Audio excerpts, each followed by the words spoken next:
Thank you so much for being there for us again.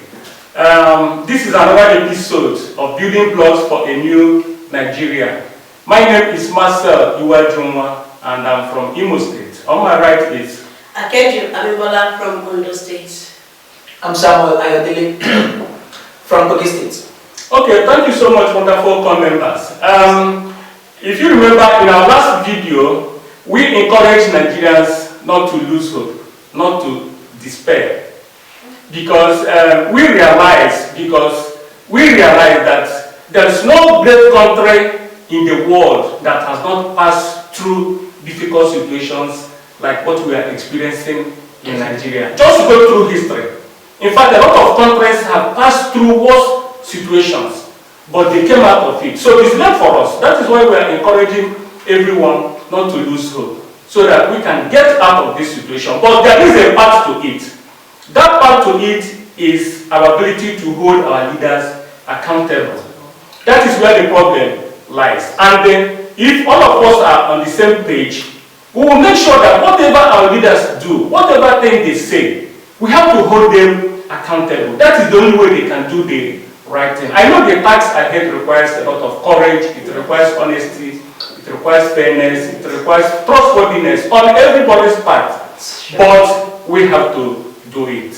Well, I agree completely with you when you said accountability is the key. Sure. You understand? We cannot really achieve much unless our political leaders are held accountable. You know, for instance, the issue of vote buying during the primaries of the political parties should be followed to a logical conclusion. Though the national chairman of the APC claimed that there was no evidence to support the vote buying and all, but we saw evidences online. There were lots and lots of evidences online to claim, to prove that they were buying votes with dollars. You understand? So I don't know what evidence we need to prove.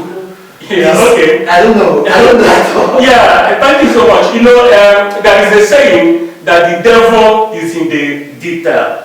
And that detail is that we need to get to the bottom of this, because this is where the hope of the country lies in this 2023 election.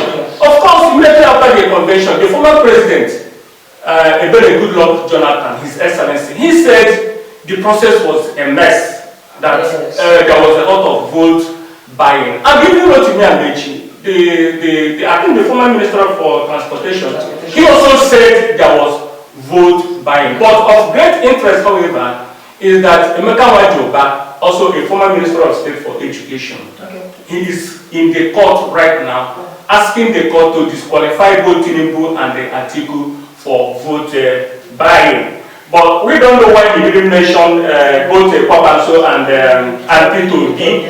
He particularly mentioned Atiku and Tinubu, that they should be disqualified from the election.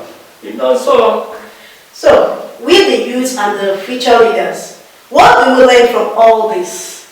What is our stake? And how do we respond to this national disaster? Okay, well, you know, Emeka Wajoba is a lawyer, and he is in the court already. In fact, Emeka Wajoba was the first to purchase the expression of interest with 100 million. He was also the first to resign, you know, from the cabinet when the convention was drawing near. But he, however, before the convention proper, he pulled out of the process, because he said he doesn't want to be part of the dollar and the naira bazaar. So Emeka is a lawyer. He knows what he is saying. He knows exactly what happened, because he was part of the process. So we are waiting for the court to come out with a definite statement about what happened. Well, the big question remains, how do we resolve this issue?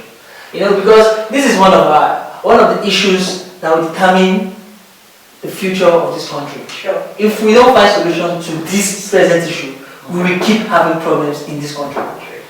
Okay, yeah. So the issue is that now that somebody is in the court, we'll be patient. You know, the law court is different from court of public opinions. Yes. Yeah, so we have to be patient, and we have to trust that the judiciary will come out with a definite statement of what happened. But The unfortunate thing is that the CJN, the acting CJN, recently he addressed the Nigerian Bar Association. He said that the judiciary is suffering in the hands of his siblings of equal age and equal status. He was probably referring to the executive and the legislature. He said that there is so much interference from the executive in their work. But wonderful Nigerians, we are very optimistic. We are hoping because we don't have any other country. We keep on saying it on this platform. We don't have any other country. Even if you run to another country, you are going to lose your identity. You are going to lose your voice. Your children are going to lose their heritage. In fact, it's only when you go there that you begin to regret. So please let us put heads together to hold our leaders accountable. That's the only way we can move forward. Thank you so much.